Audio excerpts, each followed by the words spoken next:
Wow, you guys, it has been a while, let me say. Probably like my last two video updates, one where I sort of explained why I have been away from YouTube for a little while. And yeah, I guess it definitely took a bit more of a toll on me emotionally, and kind of confidence wise to kind of come back.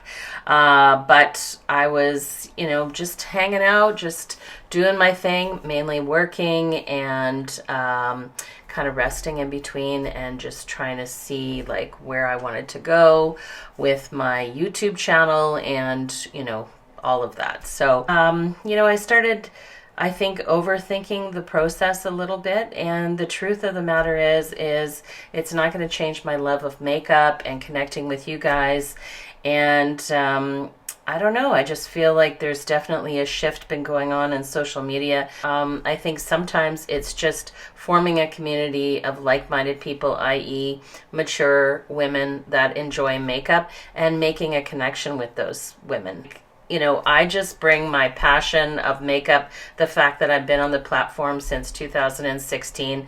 So I certainly stayed up on what the latest and greatest makeup techniques and trends and makeup products were. Does it mean that I purchased every single new product that came on the market? Of course not, because I'm a very, very probably smaller than nano small, YouTube channel. I am not recognized by really any brand at all. So whatever I buy with my own hard-earned money, as I always say, just like you guys. But I think that's what makes the connection even more important, because not saying that every influencer that gets PR is influenced, but are you necessarily going to bite the hand that feeds you? If you have a brand or company that you like and they keep giving you free things, do you feel sort of inclined to have to say that those products are good when maybe they're just so-so or they're not good?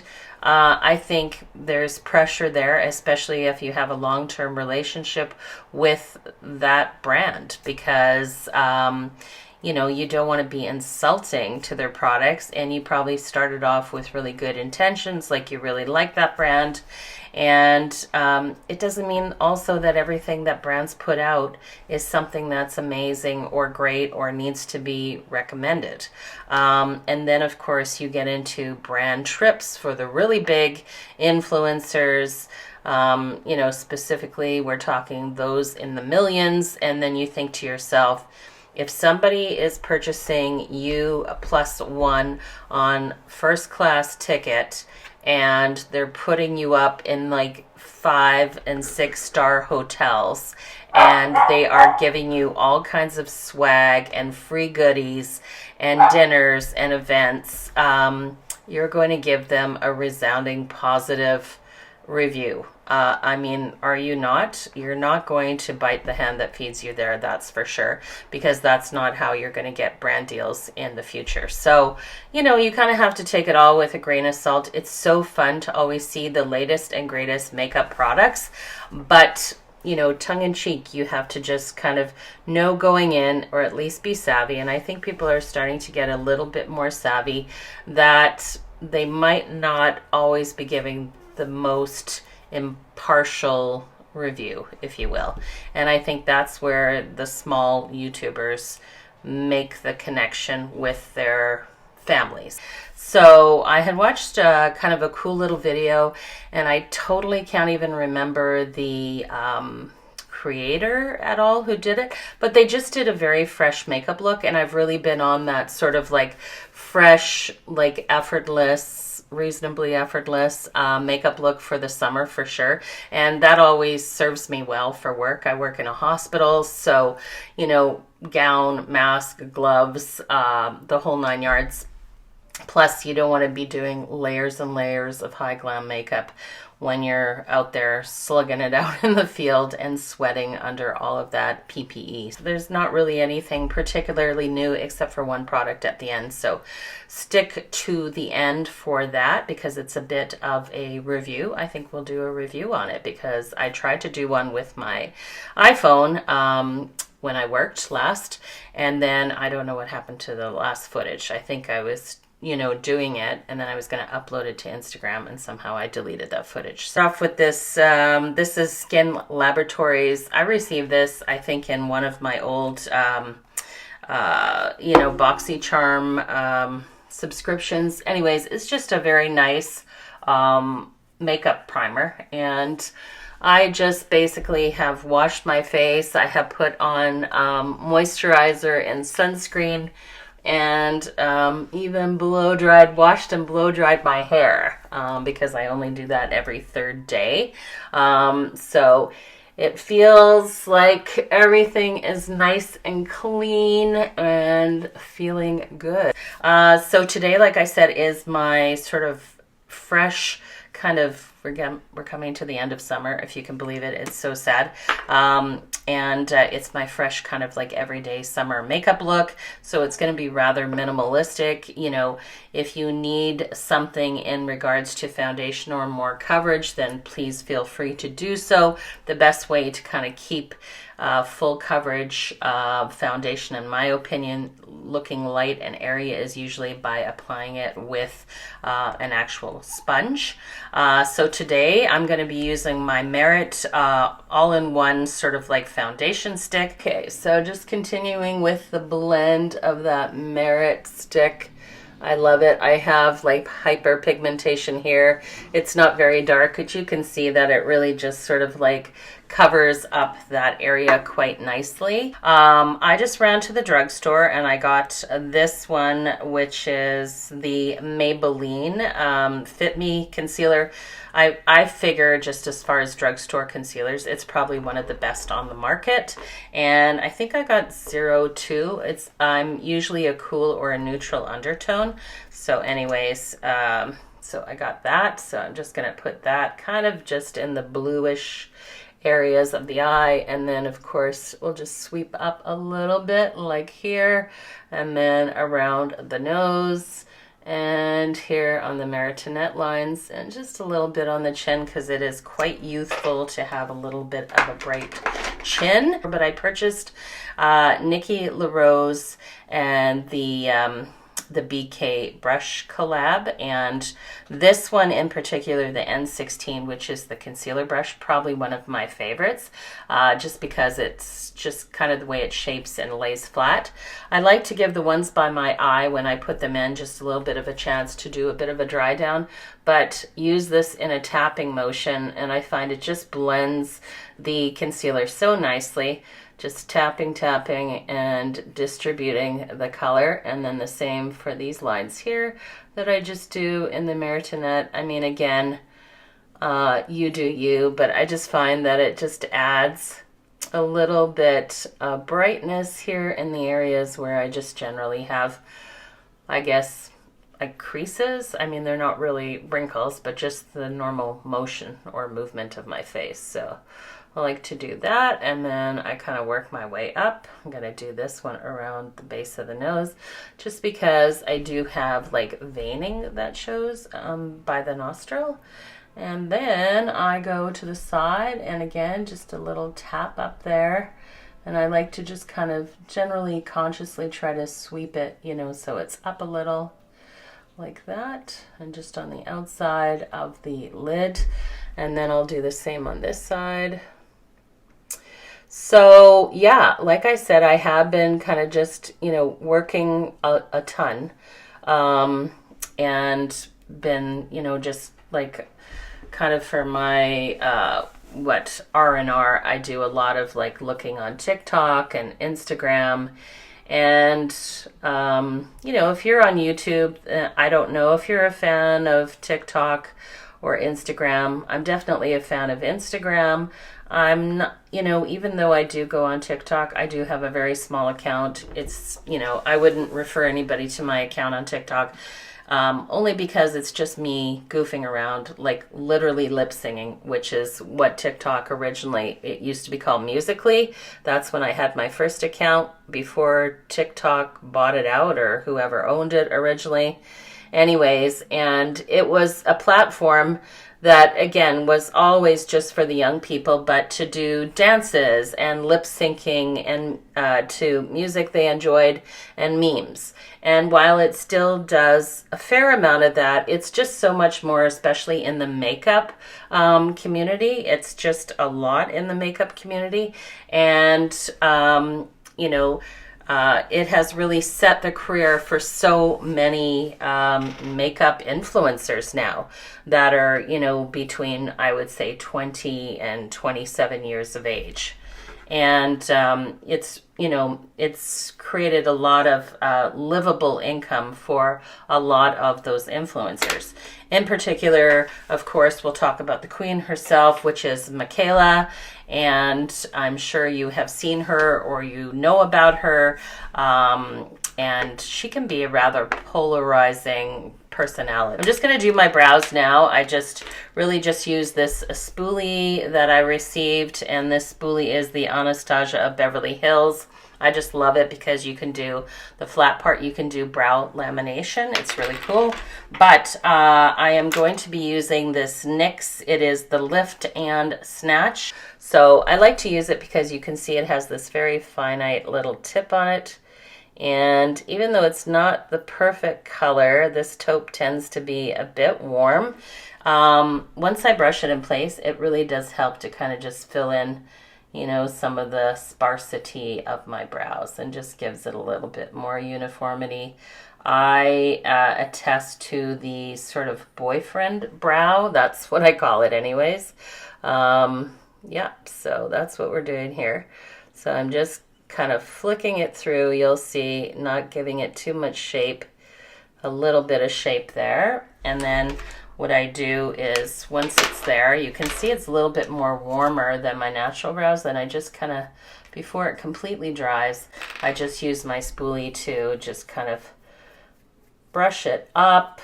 And then once it is completely dried, I will use this very clear Kosas brow gel, and then I will just kind of lock it in place. But that is the extent of my brow work for my particular face. So anyways, but of course, brows really play an important part in the balancing of your face, because it really does help to frame your overall face, doesn't it? So anyways, but hey, if you are, a chemo patient, or wrong end, or you have alopecia or something, you can always draw on brows. And you can, I was in that store As Seen on TV. I don't know if you guys ever go there. We have a brick and mortar As Seen on TV, one of those, for advertising products. And they had very realistic looking fake brows that you could actually just glue on if you didn't have your own. So,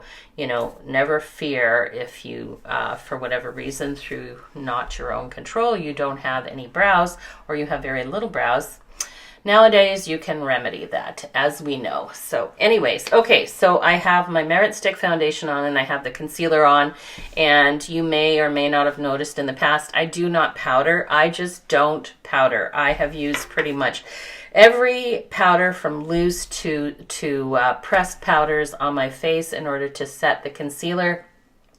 And because I am in the 50 plus category, it just wrinkles and crinkles. And it's the one thing that you don't want to emphasize on your face in order to get that most youthful look. And also because we are doing a fresh makeup look, you don't want to be setting down with a lot of powder, because let me tell you, might be good for pictures, but within an hour or two, all those fine lines, that's where the powders just kind of get in there.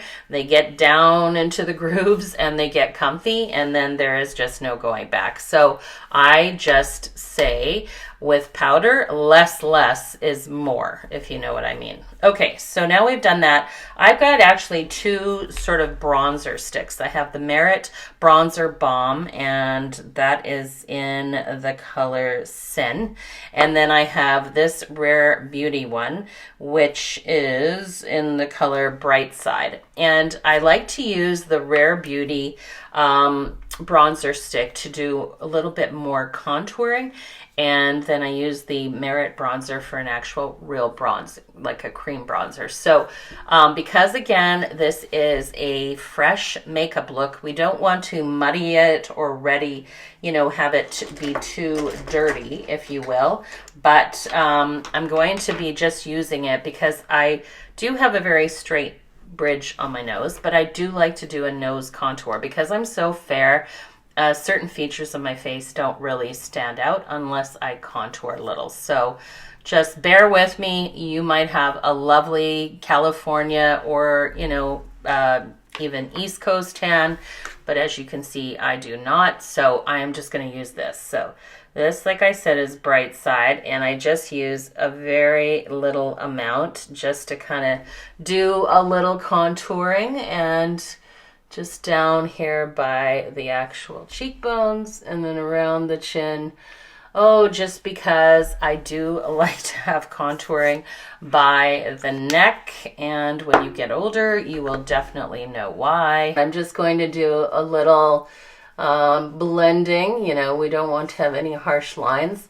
And you'll notice that I did it under my chin, and then I kind of did a V just because I saw this makeup artist, and she was saying that actually if you make the center of your neck a little bit darker, it kind of draws the eye down and helps the neck to be a little bit more defined. And I like that look. So that is what I am doing with the chin, trying to keep it off of the center of the chin where I put the actual concealer to brighten it, but just blending it down, and then here, just on the side. And I'm just, kind of just going in circular motions, but trying to keep it a little bit higher than the cheekbones here. So anyways, we were just talking earlier in the video about big influencers. And I am one of those people that I don't jump on the bandwagon. It's like, if people find something that they don't like about you, then it seems like it's the whole, sort of like cancel culture. I'm not like that unless it's something really egregious. I think like most of the criticisms for Michaela is obviously that she's a bit of a poser, that she's not really who she lets on to be. And I think when you have 16.9 million followers and you have that kind of influence on people, you do kind of have to put your best face forward, if you will. And maybe there are things in her own personality where she just wanted to improve, and there's nothing wrong with that. She's quite talented in how she's able to do her makeup looks. And, some people say, yeah, but she uses filters and she does this and she does that. I think sadly that is the reality of certainly like Instagram and TikTok, and maybe to a point on YouTube. I don't know, because I always just use iMovie. And if you know the basic iMovie that comes with your Apple computer, there is no filters on there. So, and I shoot with my iPhone 14 Pro Max. So, I just think like it's sad because I think it sets an unrealistic expectation of, what people look like in real life and how their makeup is applied, especially when it comes to makeup. I mean, I think you want to try to keep it as reasonably realistic as possible. But that's just me. The young crowd, I don't think they care about that. And in the entertainment value of watching these influencers like Michaela on TikTok specifically, for me, it's just kind of entertainment and it's fun. I like to see what the younger people are looking at, what's kind of trending. And so therefore I kind of I guess I stay up to date with that. But again, I've seen just so much criticism, and I am subscribed. Excuse me, I can't even talk. I'm subscribed to Michaela on TikTok, and then there was a lot of people that were saying like, well, her Boston accent is completely fake, and this is her voice, and this is not her voice. And yes, it's a very exaggerated form of a Boston accent, and anybody that's ever been to Boston, that's not the way Bostonians talk, right? Like, that's not the way they talk. But again, she's creating a bit of a persona, like on the entertainment level. She's creating the Michaela Nagara, person, the TikTok personality. My only problem with Michaela is when and of course you have to be enthusiastic and have good positive energy, and when you are taking on a sponsorship deal and you're getting paid for it, of course you have to be really, I guess, over the top excited. And because I always think to myself, can anybody be that excited for a blush or a lipstick or whatever when we all love makeup? I mean, when I love makeup and I'm using something I love, I just love the visceral feel of the packaging, how it applies, but I'm not going to be squealing in delight. So sometimes when that goes on, I just kind of roll my eyes like, okay, enough is enough. It's like an oversell at this point, and it's all to do with marketing. But again, it's part of that persona. And, if you're getting paid six figures, I mean, I don't know, 5 figures, 6 figures to review and showcase a product by the brand, you have to go in with some kind of energy. You can't just be like, laissez-faire, like, oh, this is the new product and I think it's all right compared to everything else on the market. You can't do that. So again, I think it's just being consumer aware that these people are getting paid big bucks. Michaela has a brand new house, her and her husband, and she's got some very expensive vehicles, go on some really nice trips. I'm not sure if she's paying for those. I mean, I'm not talking sponsored brand trips. I'm like actual vacation trips, taking girlfriends out, and lavishing family and friends with all kinds of great gifts. I think that's just wonderful. But that lifestyle has a big price tag. And that means that you have to constantly be working. And do I feel sorry for her? Of course not. I don't feel sorry for any of the big influencers, that make it a full-time job being on social media. I think it would be a bit of a grind for sure. I don't think it's like a super easy job, but I think of all the jobs out there, if you love what you're doing, then it doesn't feel like work. And that applies to anybody. I mean, anybody that's out there in a career that they love what they're doing, it doesn't really feel like work, does it? Because you love it. So there's that. But what really gets me is, when they start switching up and saying like, oh my God, I absolutely love like Glow Recipe. Like it is the end all be all, and then like 3 days later, it's this product, and this is like the best. I'm dying, and then the Urban Decay, when they put out the Naked palette, and 3 days before that was made known, she was saying like, wouldn't it be so great if they came out with the Naked palette, and then lo and behold, they came out with, re-released the Naked palette. I'm just like, really? So I don't know. I guess I'm getting kind of tired of some of the marketing. Okay, let's go in now and just kind of warm up the rest of the periphery of the face with what I said was the Merit Bronzing Balm. This is in the color Sen, and that's where I kind of just carved that into my very high forehead. And then I go a little bit higher than where the actual contour was, because this is just warmer, generally just a little bit warmer than the actual Rare Beauty Bright Side. So yeah, I'm going to go in with that, and then I'm just going to blend. Cream products are king for blending, aren't they? Especially when you get older. I think cream products are just like, I don't know, they're the bomb. They're the bomb. They're the bomb.com. There's one for the oldies. Okay. So this time, even though I've already contoured, I'm just going over and kind of warming everything up. It just gives a little bit of life to my face. I will, of course, do a little bit of blush as well. But, you know, again, this is just a very easy, fresh, kind of everyday makeup look. So all right, so there we go. I think that has added a lot of warmth to the actual face. And so now I'm going to go in. I think I'm going to do blush. Usually I do blush at the end, but this is also not a very heavy eye makeup look because we're keeping it fresh. So I'm going to go in. I have been really enjoying this, and this was one, again, I got on a Boxing Charm. This is Colorette Concentrate. It's like a liquid, like peach. It's like a peach Bellini, you know, with the sponge. You'll see it's like peach Bellini, yeah, liquid blush, and I absolutely love it. I think it is absolutely gorgeous. And I'm going to go in with just an angled blush brush, and then I'm going to show you. I just think for my fair skin, this color, which is like a corally peach, is just so incredibly, I don't know, like complimentary. Yes, I give myself that kind of like, you know, what do they call it? They called it the cool girl look, you know, when they were doing the blush on the nose for winter. It's something I used to do like all the time when I was in my 20s.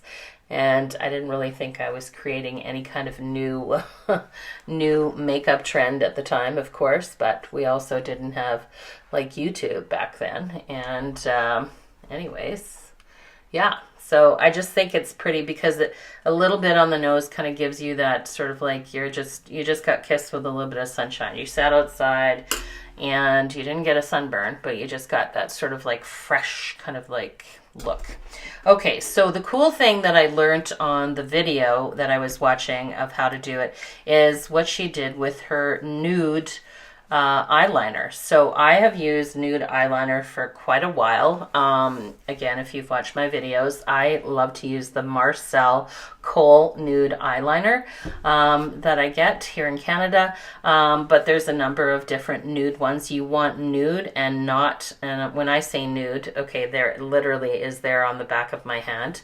You don't want white. White, when you're a little bit older, it just doesn't look quite right, and nude just blends in. And what she did was she's going to take, so I'm going to show you, we're going to do the waterline for both eyes. Okay, so I'm just taking this puff and I'm just going to like just slightly and gently tug down here, and I am lining the bottom waterline with the nude, so you can see that instantly gives, I mean, a huge like bright eye look. Gonna do the same over here. And the nice thing too about this Marcel Kohl eyeliner is approved by the Ophthalmologists Association, so it is eye safe, so that's really nice. Then she did this cool thing where she did the line. Now she doesn't have like hooded eyes like I have the hooded eyes, but it really does look fresh. So what you're going to do is you're just going to trace the bottom where your upper lash is, and you're just going to put that nude liner there. So just going to do that, kind of wing it out. You can kind of see how that looks, which is really cool. Okay, and now I'm going to just curl my lashes, and then we're going to do our one and done kind of eyeshadow look. One and done, I am going to be using this product, which I have talked about many times before. It is the Charlotte Tilbury, what is it called? I think it's their cream eyeshadow, their metallic cream eyeshadow, but the eyes to mesmerize, in the color Pillow Talk. And then we're just going to go in and we're just going to brush this, starting in the crease, but we're going to blend it, so you don't have to worry too much about that. So just blending it, starting in the crease area, and then blending it all over. You can see with very, very minimal sort of like blending that really just blends itself. You could literally apply that with your fingertips. At the end, I like to just sweep it out and then kind of bring it up like that. But you're just kind of blending it. You're just creating a little bit of warmth there by the eyes. And then you're going to wing this out a tiny bit. Again, this is like fresh, everyday, easy makeup like that. I think that's so pretty. It doesn't really need much more than that. Is the full sleeve Urban Decay KVD that I received. It is a tubing mascara. It's absolutely gorgeous. And what I like about tubing mascara is they do give you a little bit of volume, a tiny bit of length, but they're just so easy to take off. And this one sadly is drying out, so we're just going to do that, and we're just going to do it at the base and kind of like curl upwards. And this is just my own natural lashes, of course. As you can see, I don't have any falsies on. I don't have any lash extensions, and that's just by choice. You know, for me personally, I kind of like things to look more natural. I know there is a huge trend for the big caterpillar eyelashes. So many young girls I even see in the hospitals, and they are sporting these huge, big, minky, you know, false lashes. The sad part is that what that does, in my opinion, is it just closes their eyes off. And I want to keep my eyes open and bright and as big as possible. I don't want to shut them and make them smaller than they already are. So yeah, I don't really get it. I think it's just like the whole lip injection. You know, again, social media plays a big part to the influencing of what we like makeup beauty or the aesthetic of makeup. And I mean, sadly, I think so many young girls are kind of led astray because that Bratz doll kind of big lip, big lash, you know, everything exaggerated is popular, right? I mean, you know, if you grow up playing with the Bratz dolls and looking at, you know, people in the music industry that kind of sport that look, and then, you know, all of these aesthetics kick off, like the lip injections and the caterpillar eyelash extensions, then you're going to think that looks good. And if you think that looks good and you love it, that's the most important thing. I just personally think you're looking at symmetrics of the face. It just closes the eyes completely down, and it just looks so heavy and doesn't look natural. You know, if you're going for the natural look, it doesn't look natural. But that's just my opinion. The beauty about makeup and most of these things, I'd argue that the filler is a little bit more permanent because there's a lot of filler, you know, seepage, if you will. There's a lot of migration of filler, and I know that because I work in the healthcare industry, and a lot of my coworkers work in clinics where they actually do those injections. And yeah, there's a lot of migration of that filler, and it just builds up over time. You have to get it dissolved. And so just, you know, kind of think about that. You have to get it dissolved in order for it to go away. You know, it's not just absorbing itself into your body. Okay. Anyways, we're not going to get into the whole ethics of that. Again, if you do it and it makes you happy, then I love it for you. And all this makeup stuff that we put on here, this is easily taken off by the end of the night, and then you can put on a fresh face the next day and have it be whatever you want. So that's the beauty of like topical makeup. Okay, so kind of just to finish off this look, I'm going to take this. This is the Annabelle lip liner in the color 30 Spice, and it's like the perfect pinky nude. I already did actually put on just some chapsticks, which I always do, and then I'm just gonna just slightly overline, which is my MO, like I always do that. First just on the top, and then kind of the sides, and then the bottom. And then I kind of shade it in a little. I do like an ombre look. I think it really sets the lips off, looks really good. Like so. I'm just going to soften the edges there. Then I'm going to connect this Cupid's bow a little. It definitely gives you a bigger kind of like juicy lip look. And then, like I said, just tap it out because this whole look is going to be fresh, fresh, fresh. And then to kind of finish off, this is in the color Creme Sheen. And you can see it's kind of matchy. So I'm just going to dab it because I said this is a very effortless, easy makeup look. And then tap, tap, tap. And then just to kind of finish it off, I am going to take my Tarte. This is the Maracuja Juicy Lips. I think this is in the color Rose. Just do a tap like that, and then I'm going to hit it with a little bit of shine right in the middle, a little bit of juice, as I like to say, those juicy lips. Remember I said how I almost never ever use powder to set makeup and concealer in place because it just gets into all the fine lines and wrinkles? I don't, but I depend on that setting power from actual setting spray.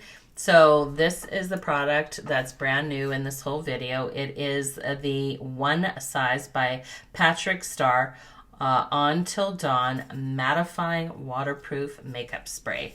And I used it once in like I said just earlier, an Instagram video that I deleted the end. So I'm just going to show you because I love this. And it's meant to kind of be held 8 to 10 inches away from your face, and then just kind of in a circular pattern, just spray it on. So give it a good shake and hold your breath because it is an aerosol.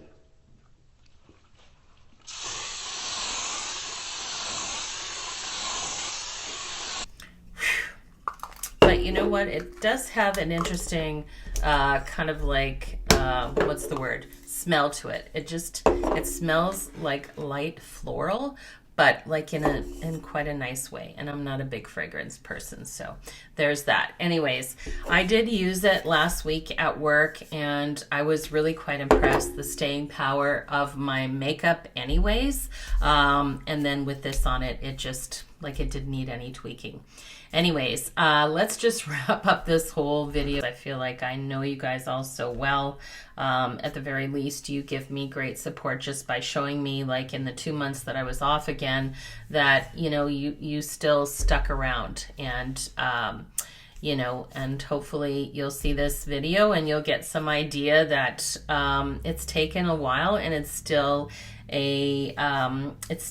something in transition that I gained back my confidence that I feel got stripped, you know, a little while ago. And that's just life. That's the way it is. I'm not on here proclaiming that I'm any beautiful runway model or that I'm the top makeup artist or any of those things. That's never been my channel, and you know that because you're my friend on YouTube here. So anyways, I really appreciate it. I really like this very fresh, there's always a rough patch on my forehead here that catches the bronzer, but you get it. It's just a very fresh and effortless makeup look, and I love that technique with the nude waterline, and on top it really just kind of brightens everything up, and just letting the concealer, you know, in the inner corner just dry just a little bit, and using something like a really good concealer brush to kind of just tap it out. You know, don't necessarily take product and drag and sweep it, because sometimes you will get those lines. At the very least, if you don't have a nice concealer brush, then use your fourth finger, which has the least pressure, by the way, and just get in there and tap it until it's seamless and effortless.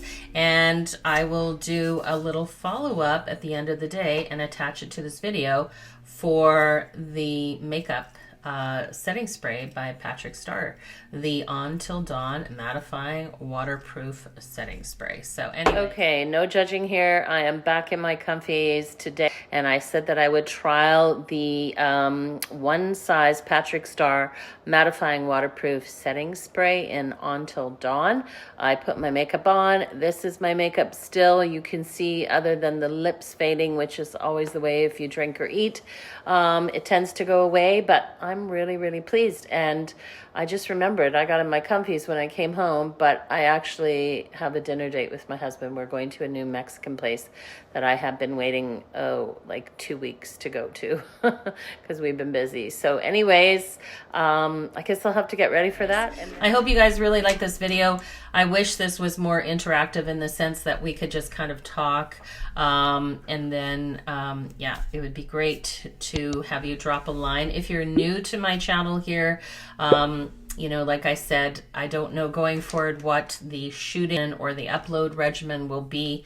I said in my last video when I had a little break that I would endeavor to come back to the once a week, but that seems like it's really tough to do just given my particular work schedule right now. I appreciate, again, so much all of my -2 subscribers that stuck with me in this last little sabbatical. It's been a very busy summer, but you know, we're getting into fall. That's where it's at. So I hope you guys all have an absolutely wonderful, wonderful week ahead of you, and that you all stay safe, and I shall see you on the next video. Take care.